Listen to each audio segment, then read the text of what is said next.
di talk show Hukum Adat, Sumber Keadilan atau Warisan Budaya. Hari ini kita akan mengulik nih tentang cerita sebuah kampung adat di salah satu daerah di Indonesia. Mari kita lanjut ceritanya. Hai guys, ketemu lagi dengan saya sebagai MC di talk show Hukum Adat. Di sini saya akan menghadirkan beberapa narasumber terpercaya saya. Yang pertama ada Ibu Sofi sebagai warga adat setempat. Ibu. Lalu ada Kak Diandra sebagai mahasiswa hukum. Dan yang terakhir ada kepala adat, yaitu Bapak Petrus. Halo Mbak. Halo Pak. Silakan. Halo Bu.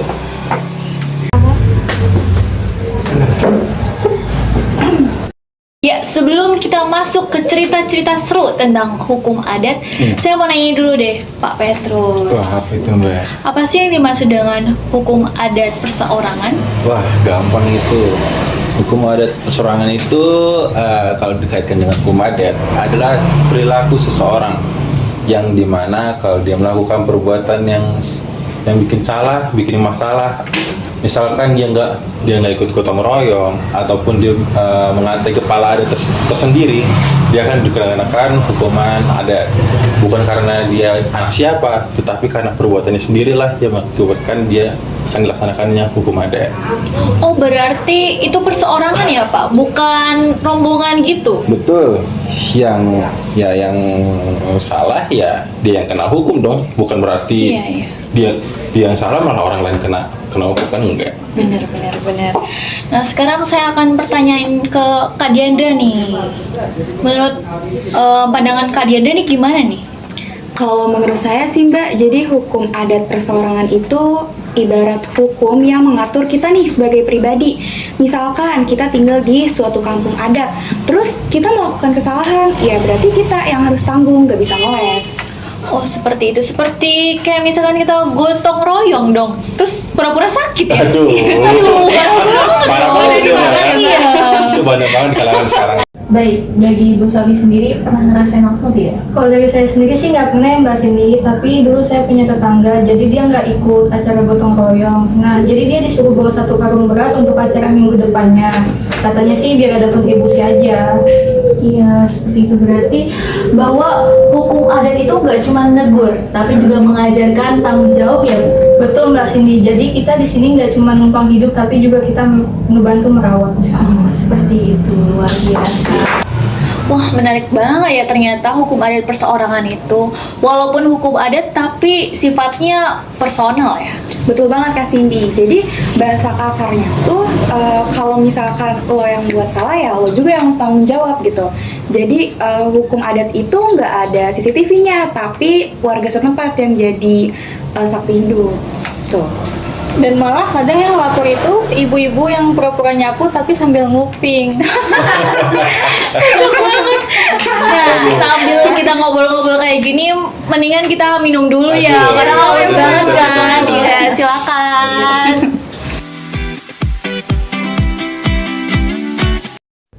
Kalau gitu kita masuk ke segmen yang paling seru. Yang katanya kalau belajar hukum itu nggak cuma teori doang, tapi juga kisah nyata. Nah, apa nih bagi favoritnya nih?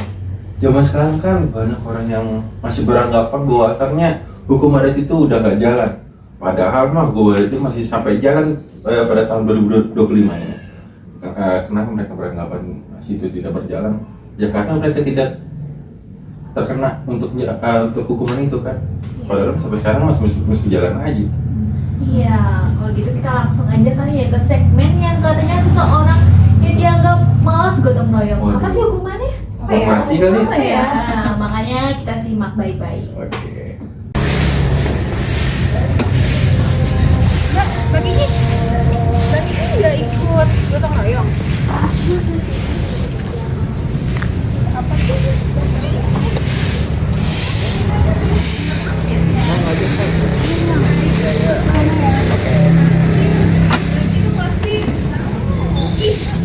Kenapa begitu sih?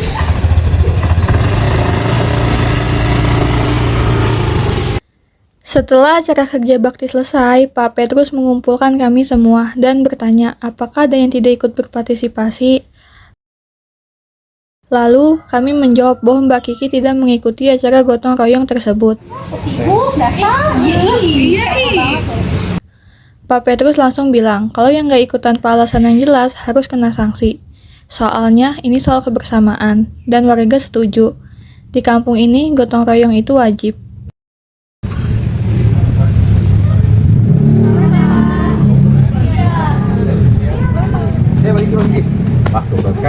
Setelah itu, Pak Petrus menanyakan kepada Mbak Kiki, apakah benar ia tidak ikut gotong royong? Saya dengan warga yang lain yang ada di sana saat itu. Lalu, mereka berbincang, dan Pak Petrus menjelaskan bahwa Mbak Kiki harus diberikan sanksi, dan Mbak Kiki pun melaksanakan hukumannya. Yang bikin lucu tuh, waktu dia membersihkan halaman samping balai, dia sambil dengerin lagu dan joget-joget.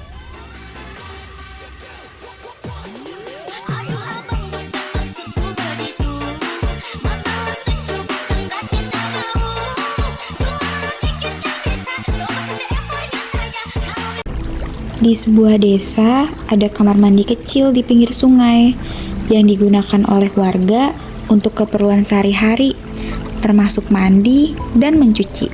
Setiap warga punya hak yang sama untuk menggunakan kamar mandi tersebut.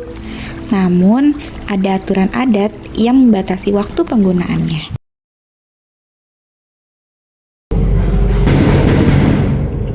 Mbak, cepetan dong. Ya, sebentar.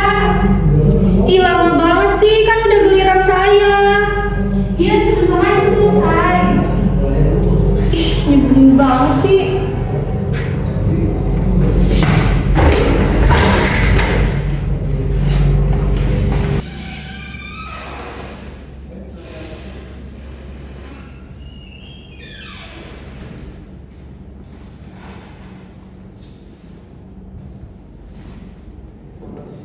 Baik, selamat siang untuk Balisa dan Basari. Untuk pertemuan kali ini, apakah ada permasalahan yang kita bahas? Gini Pak, tadi saya nggak bisa pakai kamar mandi karena Mbak Nisa lama banget di kamar mandi. Enggak Pak, saya ngerasa saya baru aja masuk ke dalam kamar mandi. Kayaknya belum ada 20 menit, terus Mbak Selin udah duduk ke kamar mandinya. Sebelumnya di sini kita sudah ada peraturan di mana penggunaan toilet lebih dari 20 menit akan dikenakan hukuman. Untuk tanda hukumannya, Basari dan Balisa bisa untuk meminta maaf saja apabila Basari dan Balisa keberatan. Gimana tanda maafnya untuk kita selesaikan di hari ini? Setelah berbincang lama, akhirnya Mbak Selin dan Mbak Nisa memutuskan untuk saling menjabat tangan dan mereka saling memaafkan satu sama lain. Kepala adat, yaitu Pak Ijlal, senang melihat warganya akur kembali dan dia juga mengingatkan untuk selalu mematuhi peraturan yang ada.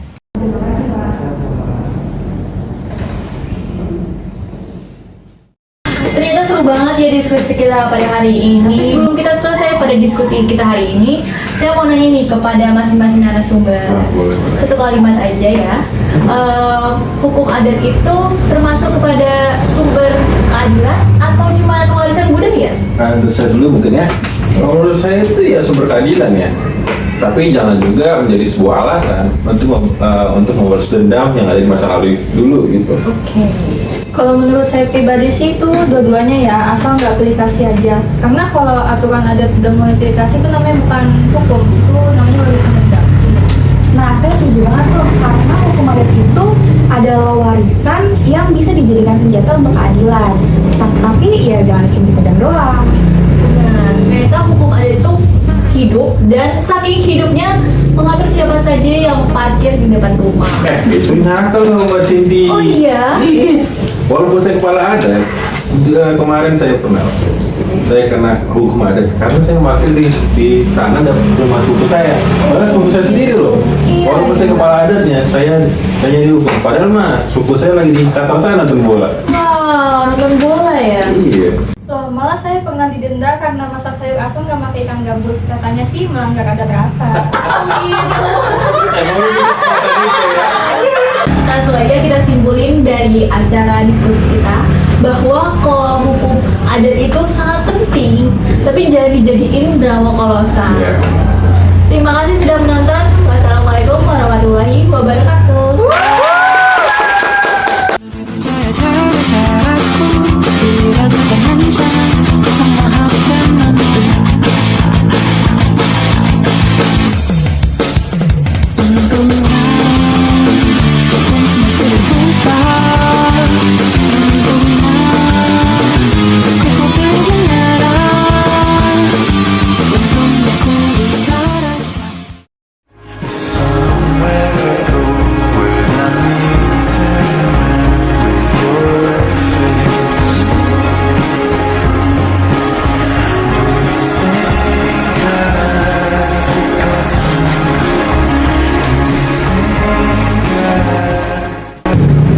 Ki,